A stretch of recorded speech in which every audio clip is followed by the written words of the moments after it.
The world has known many horrifying kinds of people and disgusting individuals who committed dreadful deeds because of twisted thoughts, mental disorders, or just out of a bloodthirsty frenzy. The worst kind of killers are the young ones. When children are capable of not only taking someone's life, but to do it to many people in the most disgusting, bloody manner. This story follows the killing spree of a young boy from Gloucester, England, who had no reason to become the killer he is known to be today. William Green Jr. had a very nice and large house, surrounded by a meadow-like garden with all kinds of different flowers and plants. Living with his parents Rebecca and William Sr., he attended King's School and was considered the best at his age. He was only 13 years old. William was generally a quiet student, but loved to engage with his classmates when he was given the chance, and occasionally he would stand up to lead the class in projects or group activities. He was sometimes bullied by some for being so perfect, but he was generally accepted by everyone throughout the school. William's parents were always busy, and so he would spend most of his time in the garden with his pet dog Trevor. William Sr. was the current residing Speaker of the House of Commons in London, so he was away rather often. Rebecca Green was the head teacher at William's school, and so she spent time with William, but usually only to check his homework and help with schoolwork. William had few interests, those being forensic science, archery, and parkour. Since he was only 10 years old, he could only act on his last two interests until he was older. So there is his background. An A-grade student, very nice house, busy parents, and very work-centered. To this day, nobody knows what made this boy snap, only that he seemed to take a strange pleasure in the brutal killings, and he was extremely poetic about it. The first victim was found at 9:30 p.m. on May 26, 2012. Brian Howard, 13-year-old boy, was found dead on the edge of Severn Road. Autopsy showed that he was killed 3 hours before a passer-by found the corpse about to roll into the River Severn. The body had nothing on it, no phone, no wallet or ID, or anything except for a note scrunched up and shoved into his mouth. Some of the letters and words were unintelligible due to water clogged up in the mouth, but after it being sent to the forensic team, the note was rewritten for police to investigate and try to find out who the killer was. The handwriting was smooth and elegant, and showed a significant love for proper grammar and a very poetic use of the English language. The killer seemed to write as if writing a letter to the victim, expressing all the feelings they couldn't convey before or during the murder, perhaps in order to get the murder done swiftly and without witnesses. Bullies deserve no more and no less than what you have been given. I can't help but think that I was somehow destined to be your release, to send you to the one place where man, woman, and child alike have no escape from themselves. Your death was only a small release to me. I have much more to do before I will definitely be free. I felt so ecstatic when you finally left your house today. I spent the whole day waiting for you until you finally showed your filthy face out of the cesspit you call a home. Blood rushed to my brain when you stepped out of the door, and the excitement only elevated when I held the pipe in my hand and followed you through the town. After half an hour, I began to get impatient. I couldn't wait to get my hands on you and make you pay for everything you did to me. As you were nearer to the docks, I was ready to make my move. As I crept up to you, blood rushed throughout my body, and my heart rate elevated exponentially.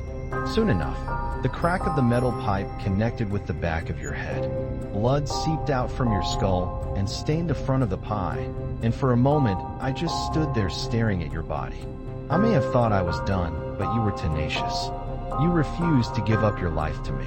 As you began to rise up, I grabbed your head and collar and forced you into the river. Water stained with blood splashed out of the river and created numerous ripples echoing across the river as you struggled against my will. Your tenacity was admirable, but mine was overpowering. I was not ready to let you get away, and I never would be. I don't know how I knew, but I could feel your life slowly slipping away as you struggled slightly less and less after every passing second. I could hear your sound becoming more and more quiet as I kept your fat head under the waters, drowning in your own blood. After about 5 or 6 minutes you were silent. I kept your head under the water for another minute to be certain, and when I felt your neck there was nothing.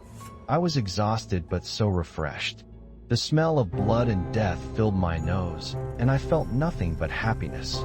As I took one last look at your soaking body, I let out a small chuckle, knowing that I still had plenty more opportunity to do this again. I threw the pipe into the river and watched it sink to the bottom, where it would rust and eventually waste away.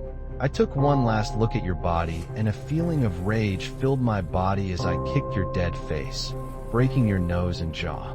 I never felt more alive. Nobody wanted to believe what they read on this note. What kind of sick and twisted killer would romanticize murder so much? From the clues so obviously given in the letter, the murderer must have been a school student at the same school as the victim and also must have been bullied by him. Police were sent to King's School in Gloucester to investigate anyone who was bullied by Brian, but this proved to be a very trying task since the victim was a monumental bully who would have a poke at anyone who got near him. Police gathered at least 16 people who could have been a possible suspect, including William Jr. This was the first time PC Jebediah Bush would have a conversation with William. William was described by Bush as an unervingly nice boy. Bush clearly had his suspicions about William, but nonetheless disregarded him as just a weird little kid. The police continued their investigation as William was sent home along with the other suspects for having to be interviewed by police. But William didn't go home. He wanted more. Later that day, the fire brigade were at King's School. The police walked among the charred ashes and the ruins of the school as the fire brigade put out the fires. Among the black waste were various bodies of adults and children alike. Attached to the main gate, which was still intact, there was a note in the very same writing as the last victim. Neat, clear, but not as long as the last note. This letter was shorter, yet more sickening. I read in a book once that priests would purify people with fire, which explains why witches and sorcerers were executed by fire, a sort of purge. The fire was said to burn away the evil and leave only whatever good may still be within them. I don't believe a word of it. Fire destroys everything, good or evil. When fire is introduced, it does not matter what kind of person you are. I burned you all because you are good and bad. Good to yourselves and bad to everyone else. You cared only about your own self-interests, and so served no feasible purpose to the world. I took every single pleasure in watching you burn and scream, then walking among your cold ashes and kicking at your charred corpses with every ounce of fury and hatred I had left in my body. Every single one of you deserved to die this way. All you adults who pretend to know the world better than me. You delude yourselves into thinking that you know me better than I do. I bet you didn't know I would do this. The children deserve no better. You all go about your lives after everything you do as if nothing happened. You think life has no consequences, and thus you all are immune to retribution of any form. I won't stop here. I've got a long list of victims, but with a lot less names. You may think what I do is crazy, but I know I'm sane. So poetic. The police thought the killer was hooked on some kind of twisted morality regime in which they believed to be the hand of God or some kind of righteous killer. The truth was much more simple than that. William was a twisted child who wanted to see the world burn to the ground. Clearly he wasn't done, and he was more than ready, as well as capable, of doing this again and again. The next day, police were working furiously on this case to find the killer. The chief of police, Derek Robbie, ordered for all the suspects that were sent home to be arrested and brought to the station for further interrogation. All were found except for one. William Green Jr. Police immediately rushed to the Green residence and saw blood sprayed across the window. The police rushed in the house to see the most violent murder scene they have ever witnessed. The body parts of Mr. and Mrs. Green were tied up and hung from the ceiling. Arms, legs, and torsos accompanied by heads next to the right body were hung from the ceiling. Both of them were stripped of their clothes and long cuts ran down their body parts. On the floor was a dog lying on its side with a closed-up cut across its throat that appeared to have been cleaned and stitched together. There was another note attached to the dog's collar.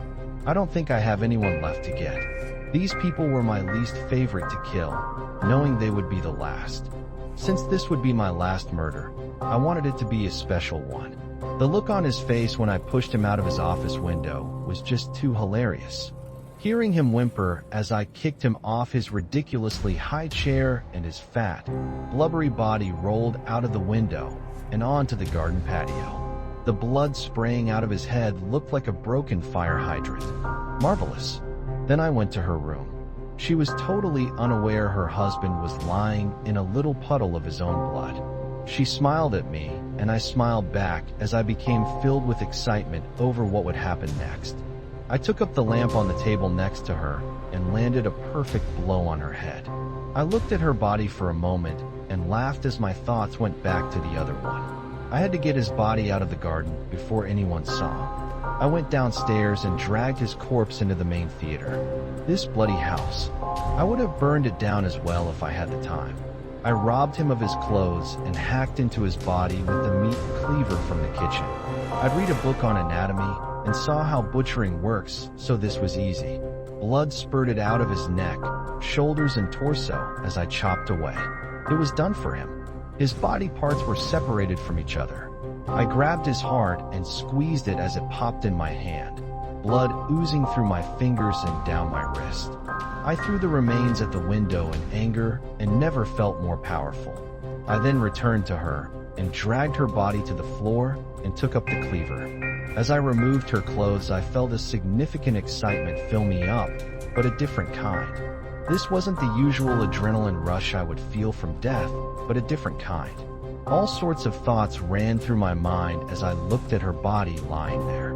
I was overpowered by this new feeling, but it felt great. I had no idea what I was doing.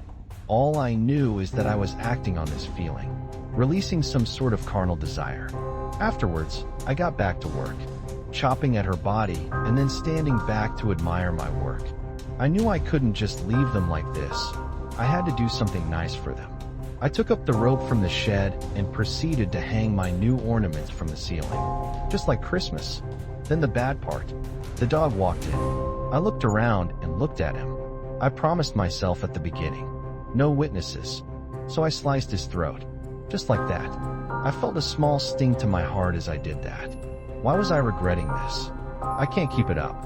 This is definitely my last one. I cleaned the wound and closed it up when I was sure he was gone. I need to finish what I started. I still have one more to kill. I'm sorry, Billy. The police looked at the name on the collar. Billy. Nobody could believe it, but there was only one suspect. William Jr. It was the kid all this time, and the police had no idea. All those murders, all those deaths, and it was a 13-year-old boy. The police pursued the traces left by William. Blood smears left on walls of alleyways and some pieces of a school uniform left on the floor, including a blazer, a tie, and a belt. Eventually, the police found William's last victim hanging dead in the public eye for all to see. William Green Jr.'s dead body was impaled on 2 metal rods that were sticking out of his left shoulder and the other through his torso. Chief Derek Robbie concluded that it was a suicide by jumping off the scaffolding being placed to renovate the new church, but the motivation for this suicide was unclear. Whether or not he killed himself to escape police detainment or from the guilt of the murders, as per his letter, was unclear and became even more of a mystery after Robbie searched William's person. In his shirt pocket was one last note, the shortest and most puzzling of all. Body decomposes. Corpse is damp and frozen. Ashes, ashes. All fall down.